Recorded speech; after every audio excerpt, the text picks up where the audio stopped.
My goodness, the sun is shining after a week of rain, and now with daylight savings time, it is bright as can be still here at 6 p.m. Central, with, I would say, at least an hour and a half of sunlight to go. John Jacobsen here with Coach Patrick J. Knap Jr.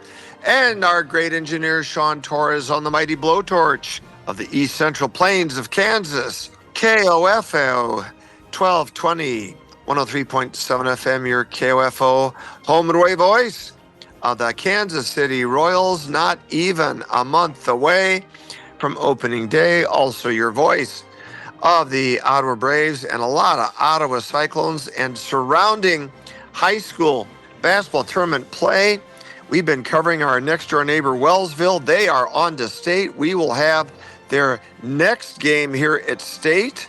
And a great call the other night on KOFO. A little bit of weather, but the weather stayed away and made for a pretty clean broadcast, as we are your number one country format in the East Central Plains, as well as that beacon that caroms here from Ottawa up to Topeka, our capital, where the legislature is meeting, to Rock Chalk Jayhawk country of Lawrence, 15 minutes up north, and the huge campus up there, as well as to Baker University's host city, Baldwin, I should say Baldwin City, with Baker University Wildcats. Home of Mike McCarthy, who's on the board when he's not coaching the Pittsburgh Steelers.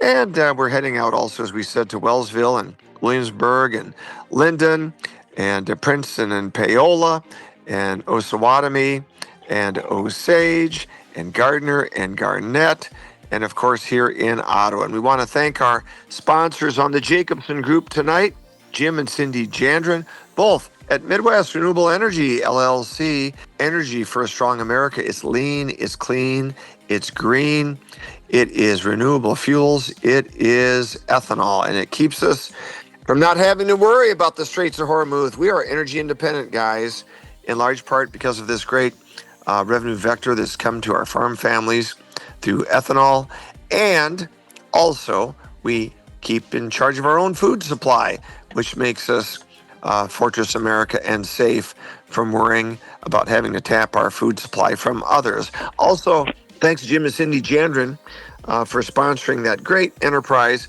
called Life Runners. Go to liferunners.org. Be like the lovely and gracious Deborah Jacobsen. Get your t-shirt, run and walk for life. Building a culture of life, helping expectant mothers, both before and after birth, and helping their babies, both before and after birth. Many of their walks across America, north to south, west to east, like Across, it's a Christian organization. Many of their walks culminate at this great campus down the road in Atchison, Benedictine College. Well, guys, it is March. I'm not allowed to say March, maybe I can say March Freneticism. How's that? It's time for March Freneticism. It is for March Inebriated Enthusiasm, as we are heading into tournament play, men's and women's NCAA. Of course, Coach, 15 minutes from Fog Allen Fieldhouse. All eyes are on college basketball. Who better than you to do some prognosticating for us? The great championship-winning coach of the Georgetown Hoyas, now not even retired. You're still a big shot admin up there at New Mexico State University, coming to us from the desert. You've got your great podcast, superb podcast, play-by-play with Pat Knapp and Jerry Bousson, as well as you're an ESPN TV broadcaster for women's hoops. Let's talk about men's and women's NCAA hoops today. Take it away, Coach. Yeah, John, it is a great time of year. There are still some big games to be played in men's basketball on what would be the last day of the regular season. Yeah, like Iowa, Nebraska. Not that I would have any rooting interest in that game, or the lovely and gracious Deborah. Go. and Michigan State, and Maryland, Illinois. Each one of those games could affect the Big Ten men's standings. Although Michigan has won the league, Michigan State has 4 losses, Illinois has 5, Nebraska has 5, Wisconsin 6. So losses today could affect the seeding in the Big Ten tournament, but all of those teams are in. In fact, all of them are in, going down from Michigan to Iowa. You think Indiana. Iowa's in, my beloved Hawkeyes, even if they lose and Yes. go to 20-10 and 10-10 in the league, you think they're in? This is a comfort to me. Tell me, why are they in, Coach? Well, they're in because Joey Brackets has them in. That's why. Good enough for me. They've obviously had a very good strength of schedule. They've won 20 games. They play in a power conference. They're in. That's not a problem. But let's go to the Big 12 since that is local. Everybody here is really glued to Big 12 action. K-State, not such a great year, but KU, full of promise and potential still. Go. Yeah, Kansas State, 22-9, 12-6 in the Big 12. They blasted K-State yesterday. But the Big 12 tournament is still to be played in Kansas City. Kansas will be the 3 seed. I went on their website, John, and I don't see the brackets yet for the Big 12 tournament. Either way, when you're looking at the Big 12 and the standings, you'll have Arizona, Houston, Kansas, Texas Tech, Iowa State, TCU in the field. UCF and Cincinnati and BYU are all marginal right now. They're gonna need some wins in the tournament when it comes to extra Big 12 teams. TCU, as I said, is in. Once again, Joey Brackets has him in. But UCF, he has in, but he has them trending down. And again, the Big 12 tournament's going to be important for those bottom teams, which would be BYU, Cincinnati, and BYU, Cincinnati, UCF. I don't think West Virginia's getting in. Their strength of schedule isn't that good. UCF and BYU have great chances to be in. Here with Coach Patrick J. Knap Jr. talking about bracketology. As we delve further into Big 12, how far can our KU Jayhawks go, Coach? They have not exactly a home game, but certainly not an unfriendly environment in Kansas City. Usually actually an edge there, although Iowa State fans are legendary for packing Kansas City as well.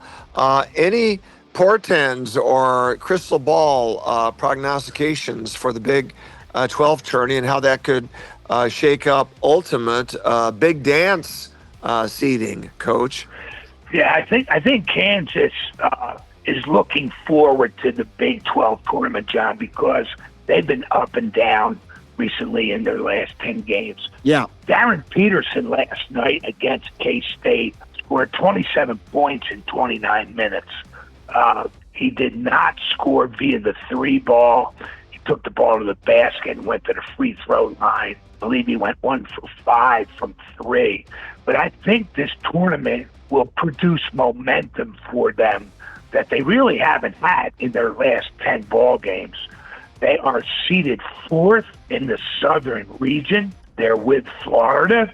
They are with Nebraska. That's interesting. Yeah. And they are with Houston. That's a strong region. Yeah. So right now, Joey Brackets would have them playing UNC Wilmington, and then the winner of Arkansas, South Florida. Arkansas with Darius Acuff, the All-American freshman guard, will be a difficult game for Kansas.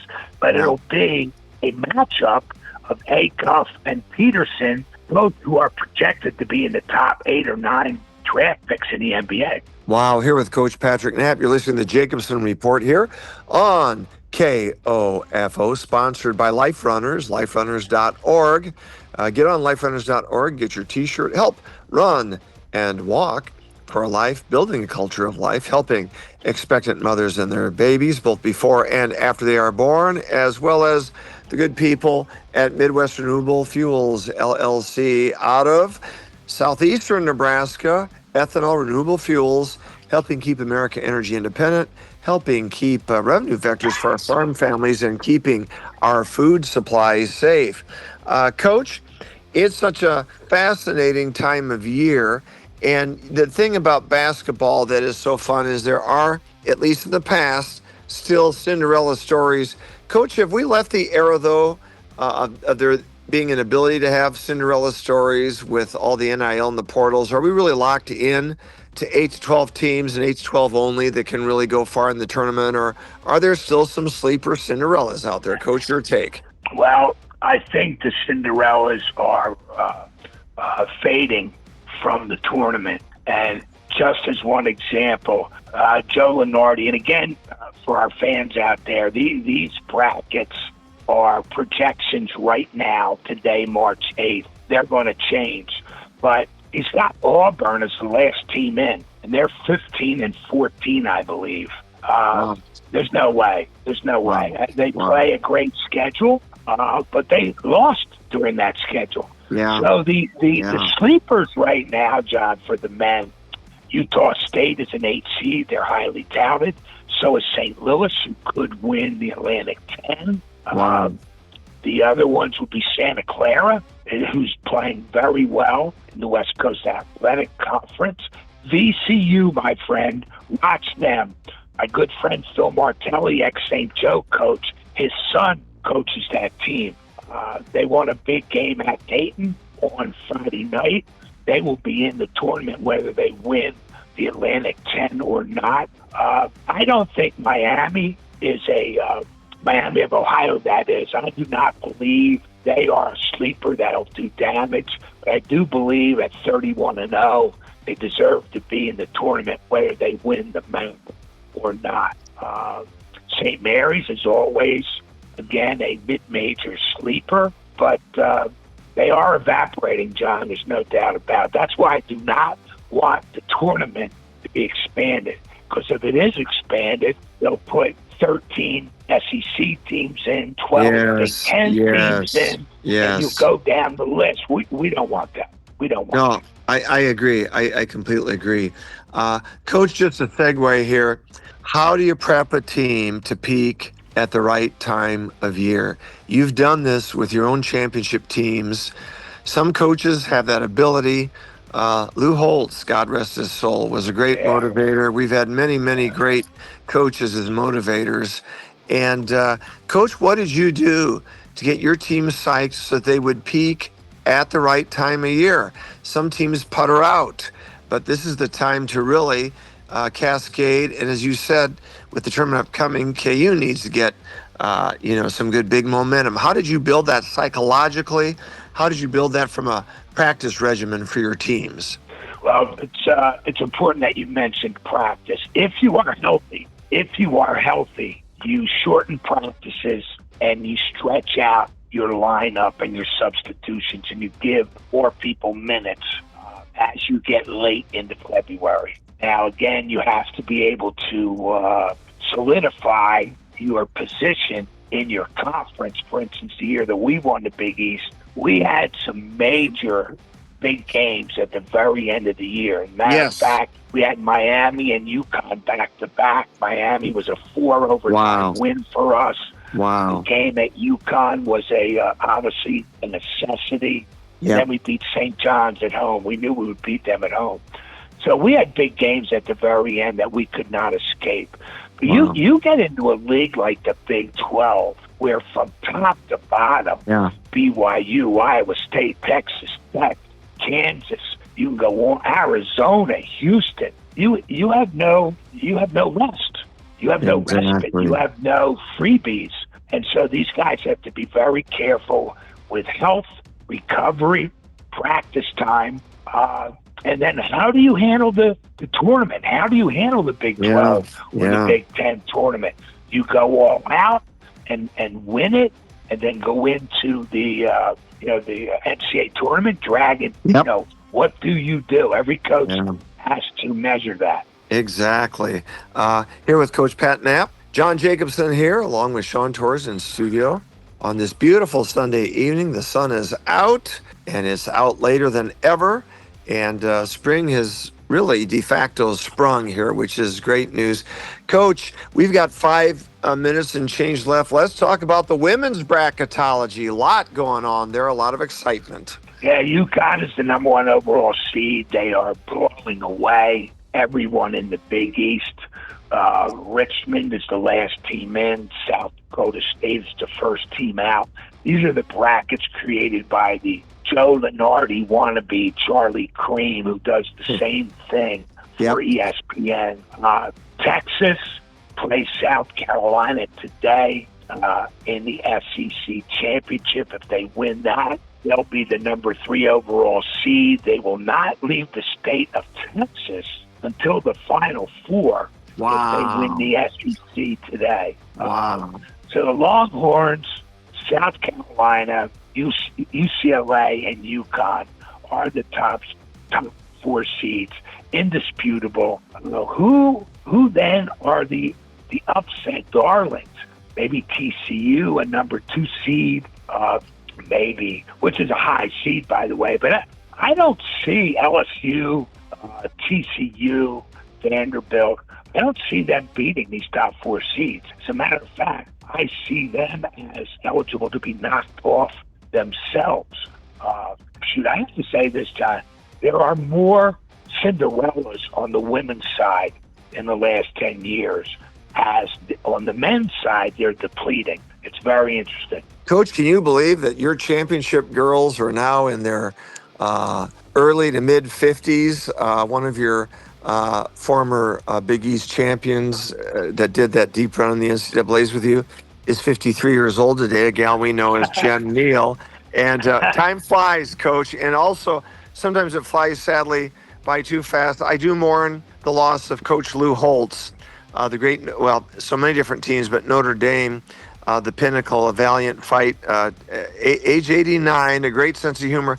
Coach, I'll tell you something about Lou Holtz. Back in 1990-ish, right around 1990, perhaps even, I would say, 87, actually, 87 or 88, I believe it was, right around the national championship season, as a matter of fact, Notre Dame in 1988.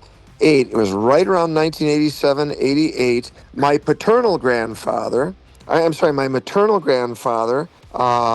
who ran his own business, was a self-made entrepreneur in Clinton, Iowa, with Iowa Wallpaper and Paint that he started with the Sherwin-Williams franchise. He did fundraising for Knute Rockne in the 1920s there, along that eastern horn of Iowa, not far from Chicago. And when he was going through some colon cancer surgery in 1987, Lou Holtz wrote him a letter of encouragement. He said, "Larry, you're not done yet." My grandfather at the time was about 81 years old. He said, "Larry, you're not done yet. Hang in there, fight. You got this. We got to fight, fight, fight." It was just a beautiful personal letter. No form letter. It was a personal letter from Lou Holtz that he wrote. Took the time. He looks like he put 15, 20 minutes into that personal letter and gave that to my grandfather.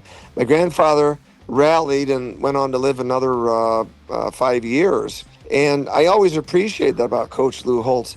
Those are the things that make good men great, isn't it, Coach? Lou Holtz was a spirited individual, had a way with words, great motivator.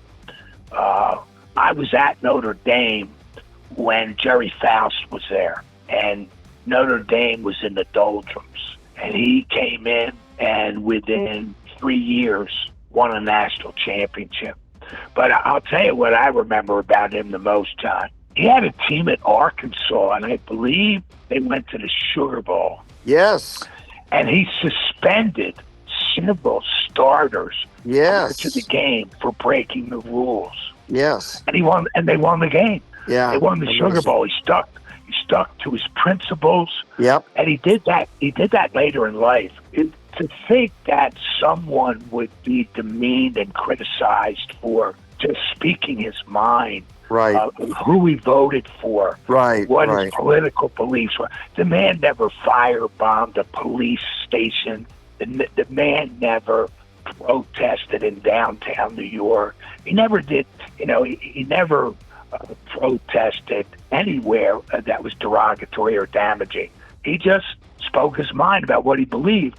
And there are those in the sporting world that disowned him. Shame on them, I say. Yeah, I agree. It's people like Keith Olbermann Oh, my need to Lord. be people. I mean, he's just a loser, cat lady in his little mom's apartment or whatever. There, Coach Holtz is a giant. Coach Holtz was a devout Catholic Christian man, a great patriot, a great believer in America, and he exemplified the best of Notre Dame. Jerry Faust was a very good man too, but Lou Holtz was a good man and a great college football coach. Faust, of course, a great high school coach, but Holtz did resurrect the fortunes. Holtz was amazing. I think he would have led Minnesota into upper echelon Big Ten dominance. He was only there for 1 year. He took a losing team to a bowl game right away, left after 1 year, and it was fair and square because the contract that he wrote with Minnesota was he would only ever leave if he had one opportunity to coach, and that was Notre Dame. And that was the opportunity that he got and that he took. And it's fitting that he will be having his wake service and his burial mass there at the Basilica on the campus at Notre Dame. My pictures of Lou forever will be crouched down on the turf pulling up grass, blades of grass, there in the 1980s. So rest in peace, Coach Lou Holtz. We will miss you terribly. What a great legacy. Coach, I think that Notre Dame all went downhill the day he left. More ways than one. In more ways than one, right? In more ways than one, right. Hey, Coach, we got just a second or two left. Tease us. We got Royals. We're going to cover all 162 games, this year. And March 27, we're so excited. Ottawa University is going to have its baseball conference run by Dr. Andy Uzeka here on campus. And Dr. Azuka is bringing in some big-time national and international folks for this conference here. March 27 also is opening day. Coach, how good could our Royals be this year? Well, John, as I said in the previous telecast, I think their pitching has, I believe that they brought in some hitters who can make contact, not home run hitters, but guys who can get singles and doubles. Isaac Collins, Lane Thomas. I really liked their addition of Matt Strom in the bullpen, a lefty from the Phillies. Again, by Vegas's terms, they are not picked to win the Central. Minnesota is. I think that's wrong. I think KC and Detroit will battle for the Central crown. That's what we want to hear. And guys, we were talking last week about NIL and portals and how many Ottawa U flag footballers will be going to Lincoln. And I'm very proud of Coach Hunter Bondurant at Ottawa for having a great stride this year with that winning season with all the new kids. And, I was able to stadium announce the women's flag football game the other night. Coach, they won 78-0. They're going to make quite the run again this year for a potential 6th consecutive national title. Wow. So for Coach Knap and Sean Torres, guys, been great to be with you again this evening. And rejoice in the weather, rejoice in the lights. Be safe, be smart, be good, be strong. Third Sunday of Lent, thanks be always to Jesus Christ. Love him and thank him. And God bless us, everyone. Catch the podcast. Catch Coach's podcast, play-by-play, where you may find podcasting anywhere. And until we meet again, hopefully next Sunday night. Bye-bye.